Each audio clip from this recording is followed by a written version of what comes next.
नमस्कार, आप देख रहे हैं सी न्यूज भारत और मैं हूं आपके साथ आकांक्षा यादव। वक्त चुका है न्यूज आर का। रुक करेंगे इस वक्त की बड़ी खबर की तरफ, जहां उत्तर प्रदेश के जनपद हापुड़ में कोरोना का कहर अभी भी देखने को मिल रहा है। ताजा मामला हापुड़ के सिटी कोतवाली क्षेत्र का है, जहां पर 15,000 रुपए न होने पर कोरोना पॉजिटिव व्यक्ति के शव का करीब 2.5 माह बाद आज अंतिम संस्कार किया गया है। मृतक युवक अप्रैल माह में कोरोना पॉजिटिव हुआ था, जिसके इलाज के दौरान मेरठ रेफर कर दिया गया था।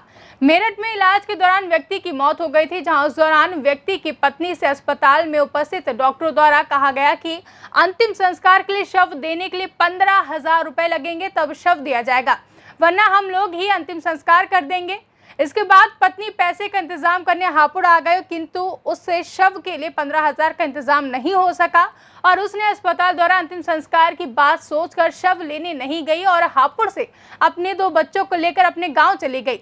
अब करीब 2.5 माह बाद अस्पताल को शव की सूध आई, तो अस्पताल द्वारा शव को परिजनों के इंतजार के लिए रखा हुआ गया था, जिसके बाद अब पूरे 2.5 माह के बाद परिवार को शव को सौंपते हुए अंतिम संस्कार किया गया है।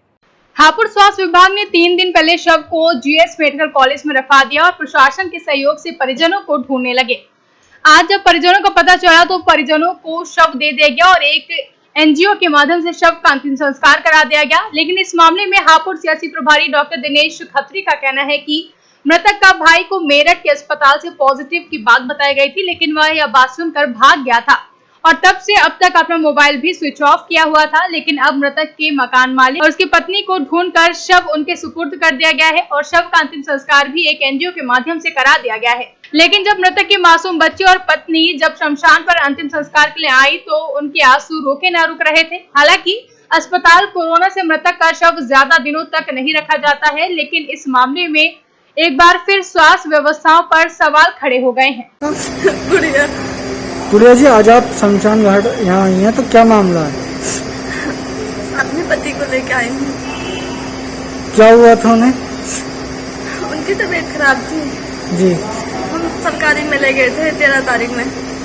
सरकारी में हापुड़ में दिखाए तो सरकारी में उसमें कहीं कोरोना नहीं था। हाँ। वहाँ से उन्होंने रेफर कर दी मेरठ के लिए। हाँ। मेरठ में 13 ठीक थे, 14 ठीक थे। हाँ। 15 तारीख को 1-1:30 बजे रात में ले गए। वो बता दिए कोरोना है। हाँ। वो बिल्कुल ठीक ठाक थे, खाना खाए, पानी पिए, बात किए। जब वो सो रहे थे तो उन्हें एकदम कोरोना बता के ले गए। 6 बजे हम वहाँ से निकले, जैसे हमारे पास कॉल कर दिए, वो तो खत्म हो गए। हमने गुरुद्वारे में पैर भी रखी, बस उन्होंने फोन कर दी, वो तो खत्म हो गए। हम वहाँ पे जाके जैसे मतलब बॉडी मांगने लगे, तो बॉडी को उन्होंने पैसे मांगने लगे। वो कह रहे हैं 15,000 रुपए चाहिए, जो बॉडी चाहिए। तो मैंने डॉक्टर ने अच्छा डॉक्टर ने 15,000 रुपए मांगी थी। मेरे पास में पैसे थे नहीं। अच्छा। मैं पैसे लेने घर आई थी, मेरे इंतजाम हो ना पाया।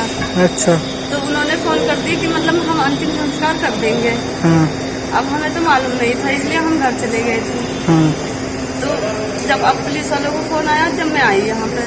नहीं, ये बताइए 2.5 महीने से बॉडी आए तो क्या आपको जानकारी नहीं थी 2.5 महीने से? जी नहीं, मेरी जानकारी नहीं थी, क्योंकि उन्होंने कही थी मैं अंतिम संस्कार कर दूंगा, तो इसलिए हमने चले गए थे। बता रहे हैं कि इनके जो भाई थे वो छोड़ के चले गए थे बॉडी को।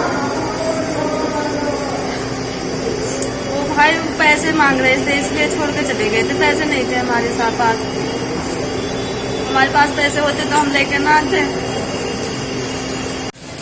सर, आज एक 2.5 महीने बाद एक बॉडी मिली है कोरोना पेशेंट का, तो क्या है मामला? ऐसा था कि एक मरीज यहाँ पे कोई था, उसको कोविड पॉजिटिव हुआ था, जिसको उनका भाई वहाँ ले गए थे मेरठ।